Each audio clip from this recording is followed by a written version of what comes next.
aan ku daahfurayno buugaagta halkan taala sambalkeeda oo gaarayso dabacadeedu gaarayo ilaa 1,040,000 iyo 102,000 oo ah maxaan ku raahdaa diyaarinta macallimiinta casharadooda. runtii waxay noo tahay farxad weyn iyo runtii waxay noo tahay wax aad iyo aad ilaahay loogu mahad celiyo maxaa yeelay annagu dawladdan muhiimadeeda koowaad iyo labaadba waxa weeye waxbarashadu waxa weeye furaha nolosha bini aadanku waxay ku kala hormaraan haddaad doonayso waddan inaad ogaato horumarkiisa iyo inta uu hore u qaado waxay ku xiran tahay waxbarashada iyo quality tayada uu siiyo iyo ahmiyadda uu siiyo waxbarashada iyo inta caruur uu soo saaro ayay ku xiran tahay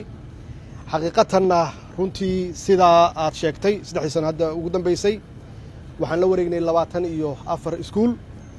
waxaan wax barnaa 65,000 oo arday ah insha Allahna waa kordhinaynaa maxaa yeelay waxaan ognahay ardadeenna intooda badan inaysan iskuul aadin aysan tabartooda lahayn marka waxay noo tahay runtii muhiimad weyn iyo noo tahay ama juhdi weyn aan gelino in aan ka dhigno wax la awoodi karo ama cunug walba oo aan awood u lahayn iskuulada inay aadaan private-ka ah inaan u diyaarino waxbarasho mustaqbal leh inaan u diyaarino runtii halkan waxa iga muuqda in waqti iyo juhdi weyn la geliyay aad iyo aadna waxaan uga mahad celinayaa Badar kaalinta uu ka qaatay daabacaadda oo aynan ka doonan dibadda macnaheedu waxay tahay inaan isku filnaanshaheenu maalin ka dambeysaba inuu gaarayo horumar talaabana aan hor u qaadeyno mudane wasiir adiga iyo wasaaraddaada inta aad timid waxaan uga mahad celinayaa runtii kaalinta aad ka gasheen ama kaalinta aad ka qaadateen sidii aad waxbarashada caruurteenna aad kor ugu qaadi lahaydeen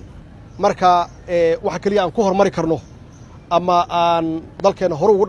dhaqaajin karno waxay tahay annagoo taya waxbarasho caruurteenna siinaa haddana runtii waa u soo jeedaan shaqo badanna waa qabateen waxaan rajaynaynaa insha Allah sida ugu dhaqsiyaha badanna in aan ku darno iskuulo kale kordhino tirada ardada kordhino tayadoodana aan kor u qaadno taasaa noo ballan ah taas markaan gaarno xaqiiqatan waxaan gaaraynaa dal la tartami kara dalal kale caalamka la tartami kara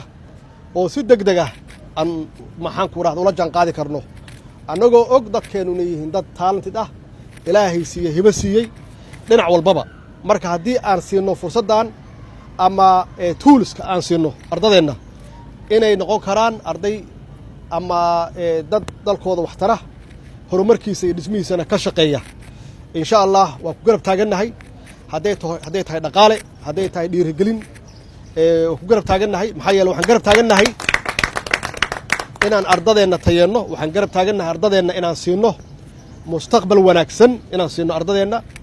oo noloshoodana ku dhistaan dalkoodana wax ugu qabtaan caalamkana kula tartamaan marka hambalyaan idin leeyahay wasiir hambalyaan idin leeyahay insha Allah waa intaas uga sii dhawaano aan hor uga sii qaadno mahadsanidin